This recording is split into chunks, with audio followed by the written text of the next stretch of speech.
वरुण पुरोहित जी, नसीहत आप लोगों को कबूल है कि नहीं कि आप लोग घमंडी हैं और अपनी गलती की वजह से हार रहे हैं? प्राची जी, घमंडी का तो मैं नहीं कह सकता। कांग्रेस हार अपनी गलती की वजह से रही है। कांग्रेस को एक ऑक्टोपसी के पंजे जो गैर कांग्रेस पृष्ठभूमि के लोग हैं और आयातित लोग हैं, उन्होंने कब्जे में ले रखा है। आप देखिए, अभी राजस्थान में चुनाव की बात आई, बाहरी लोग पंचायत करने खुद की अपने राज्यों में तो कांग्रेस सफाई हो गई, जमानत जब्त करा चुके, राजस्थान की पंचायत करते हैं, इसलिए राजस्थान में कांग्रेस हारी। टिकट वितरण में भी यही हुआ।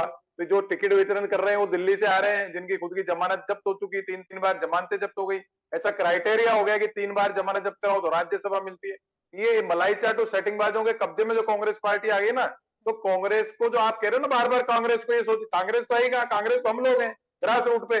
3-3 बार 3 पीढ़ी हो गई, दुनिया मेरे जैसे और हैं लाखों करोड़ों, उनको तो कोई पूछ नहीं रहा। तो कांग्रेस जो है, जब तक कि रियल ओरिजिनल कांग्रेसियों के हाथ में नहीं आएगी, ये बातें उठती रहेंगी। इंडिया अलायंस का बिल्कुल है, इंडिया अलायंस कहीं नहीं जाने वाला। अगर कांग्रेस सबसे बड़ी पार्टी देश में कांग्रेस है, आज भी देखो 70 सीट राजस्थान में आ रही है, मध्य प्रदेश में भी आई, तेलंगाना कर्नाटक में भी सरकार है, कांग्रेस सब जगह, बीजेपी में भी कांग्रेस है।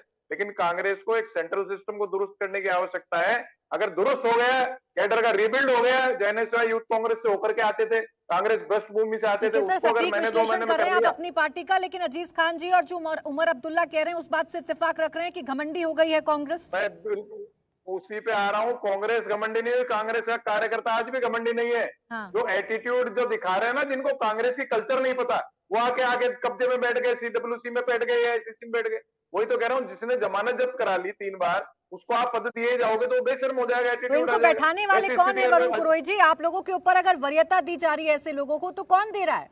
सीधा सीधा बताइए। उस पे भी अब मैं आपको अभी अभी अजीत खान जी और उनकी वो उमर अब्दुल्ला की बात कहता हूँ। देखिए, इंडिया अलायंस बिल्कुल है, मजबूती से लड़ेगा, हाँ। लेकिन कांग्रेस पार्टी कमजोर रहेगी तो क्या लड़ेगा 2024 में? सत्यता की बात है, 3 महीने सारे रह गए चुनाव के, कांग्रेस को मजबूत नहीं करेंगे कैसे लड़ेंगे? सीटों ठीक का है। डिवाइडेशन भी हो जाएगा, लेकिन जब तक कि एमपी का कैंडिडेट लोकसभा का मजबूत नहीं होगा, आप कैसे चुनाव जीतोगे?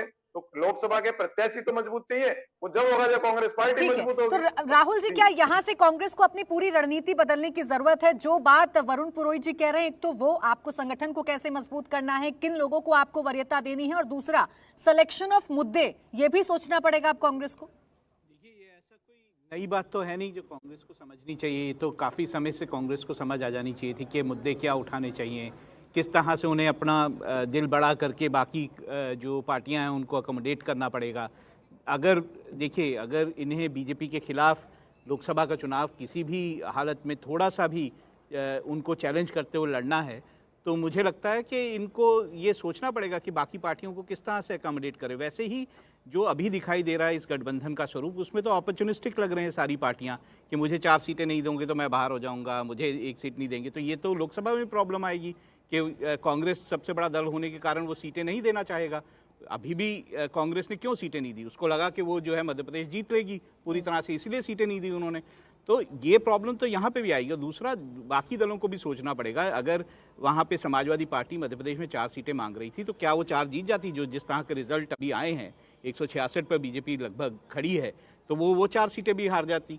तो देखना पड़ेगा। देखिए, एक आकांक्षा ज़रूर होती है हर पार्टी में, लेकिन उसको इस हिसाब से देखना पड़ेगा कि कहाँ वो जीत सकते हैं। और कांग्रेस को भी ये देखना पड़ेगा कि जहाँ पर वो कमज़ोर हैं, वहाँ पे अगर कोई और पार्टी जो है वो मजबूत है, तो उसे अकोमोडेट करना पड़ेगा। और ये अकोमोडेशन मुझे लगता नहीं है कि इस हालात में जो अभी दिखाई दे रहे हैं, उसमें तो नहीं लगता कि ऐसा कोई अकोमोडेट करने के लिए कांग्रेस तैयार।